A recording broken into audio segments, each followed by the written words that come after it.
Good evening, seventh graders. We are going to do an online lesson tonight, introducing you to the mental health unit that we're going to probably take about a month or two. And remember, because you only have health class once a week, in actuality, that's really only eight classes. But hopefully, we'll be done with this by the end of April. Um, and during this unit, we are going to have a guest speaker, Ian Cummins, and Ian's brother, Ryan, who both of them actually graduated from Keystone Oaks, died by suicide a little bit over a year ago. And Ian, his brother, ended up walking across the United States trying to educate people on mental health. And so he is going to speak to us hopefully on March 20th. And all the classes, no matter what day of the week you have class, you will be attending his presentation, and it will be uh, a double period. So you'll get more information on that later on. But mental health is a really, really important unit because so many people are touched by mental health, whether it is with people that you either know or you yourself have issues related to mental health. Mental health is a huge, huge deal in our country. And unfortunately, there are a lot of issues attached to mental health, and we're going to cover all of this so that way you're better equipped and better educated on issues facing people with mental health and the people that love them and care about them and their friends. So, first of all, what is mental health? Mental health is a condition of a person in regard to their psychological and emotional well being. Um, then we are going to just touch on the topics that we plan on covering. Beside just general mental health issues, we're going to specifically look at anxiety, eating disorders, bipolar disorder, cutting, depression, phobias, hair pulling, OCD, stress, suicide, PTSD, and of course, therapy. What happens in therapy when people seek help? So, those are the topics that you can look forward to covering. They won't necessarily be um, totally in depth, but I want to give you enough information so that you know what they are, and also some of the difficulties that people that have these disorders have to handle, and also how do they get help, you know, and how can you talk to these people? Because some of these people may end up being in your family or being friends of yours, or maybe not, but it's really good to have some background information on these. Okay, so let's look at causes for mental health issues. There are four main areas. Physical issues. Physical issues, there can be certain mental health disorders that are genetic.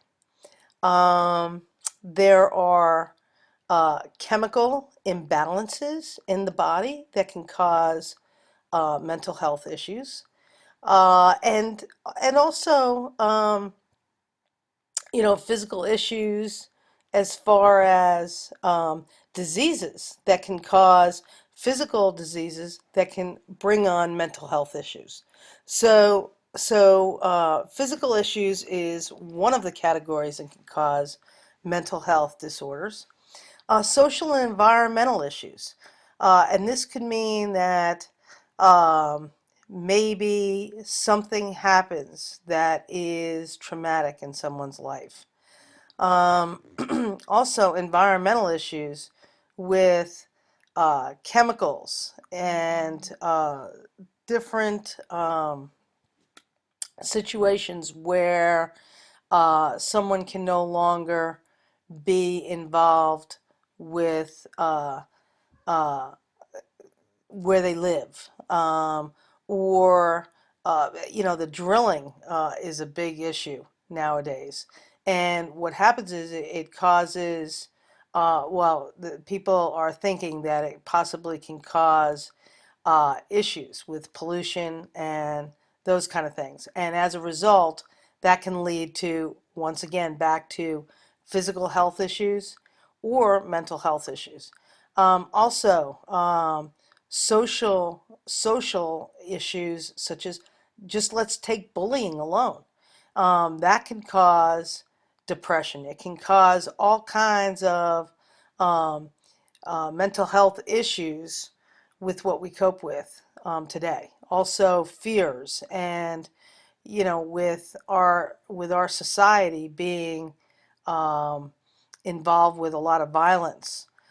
Take, for example, people that have been in the Monroeville Mall during those shootings.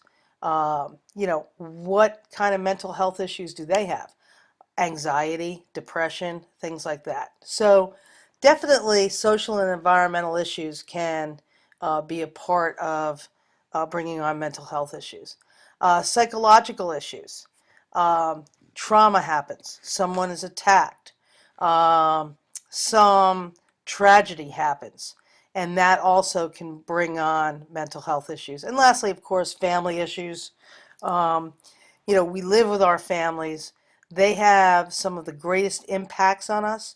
So if we're living with abuse or addiction or, you know, um, uh, abandonment, that can also bring on mental health issues. All right, so some of the things that some of the topics that we're going to talk about um, are not quite as common as something like depression or anxiety. Depression and anxiety have really taken a hold of our our society, our communities, and kids are finding themselves with anxiety issues, with OCD issues, with depression. So, it's affecting people at a much younger age, and it's something that is common, and if it doesn't affect you, quite often you may know somebody that you go to school with that maybe is taking ADHD. That's a big one, and so kids are on meds. I'm sure that most of you, if not all of you, know somebody who's in your class that might be taking some meds if they've opened up about it and shared that with you. So mental health issues has become um, one of the leading crises in our society today. Let's look at some of the myths about mental illness. And the myths about mental illness are very dangerous because not only do they add stress, and not only do they add to the possibility of bullying, but it also affects people's self-esteem. It also makes people keep things a secret. And so instead of going and getting treatment, they're afraid to admit something is going on, and then the results are a lot worse.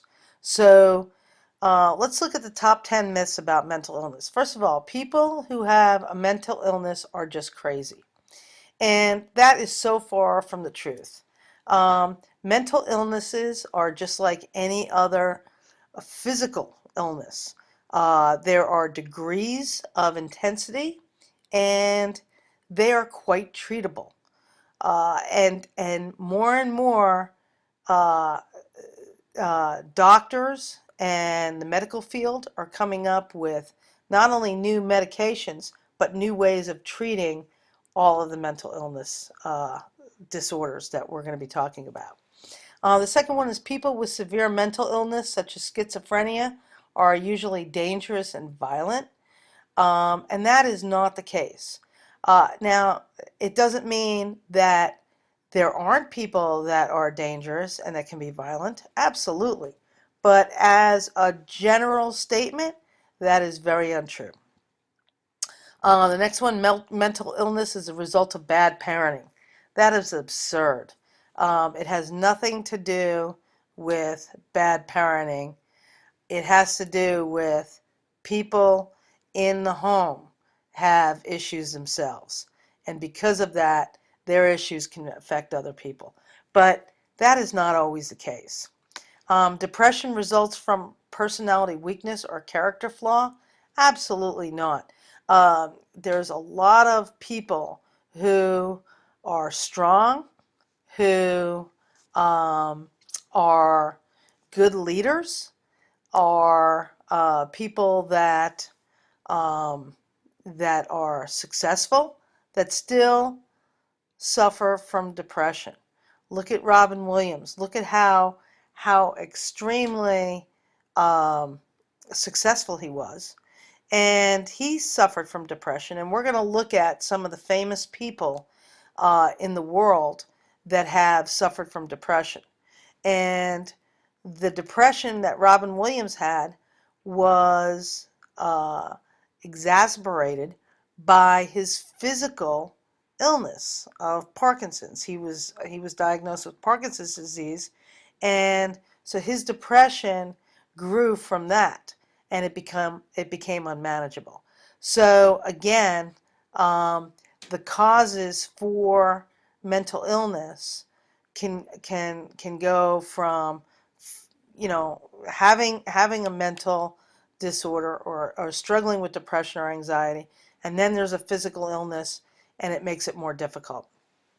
Schizophrenia means split personality, and there is no way to control it. That is absolutely not true. Schizophrenia is not split personality, and schizophrenia is very control is there are meds out there that can help people lead successful lives. Depression is a normal part of the aging process. Not true at all. Depression and other illnesses such as anxiety disorders do not affect children or adolescents. And again, I talked about school age kids, teenagers in middle school, in high school. They have depression, they have anxiety disorders. We have a number of students who cannot even make it to school, or they can't really make it to class because of anxiety. Um, so they have to find ways of dealing with their anxiety and find strategies, whether it's medication, whether it's therapy, but it definitely affects kids and adolescents. If you have a mental illness, you it will not go away. If you have mental illness, you can you can will it away. You can't will it away.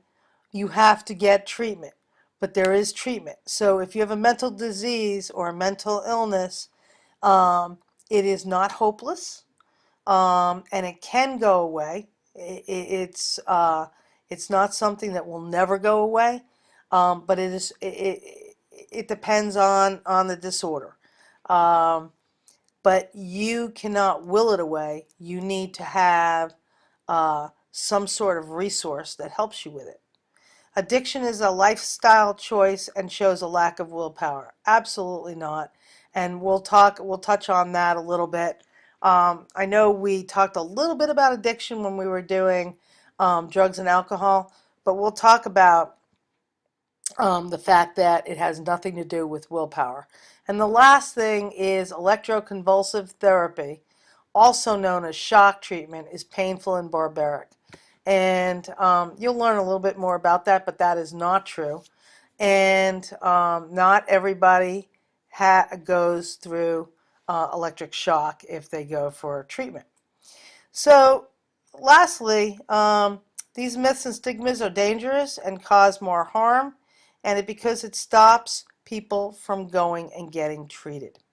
So, this is an introduction to what we're going to be doing, and I look forward to starting this unit with you next week. Have a good evening.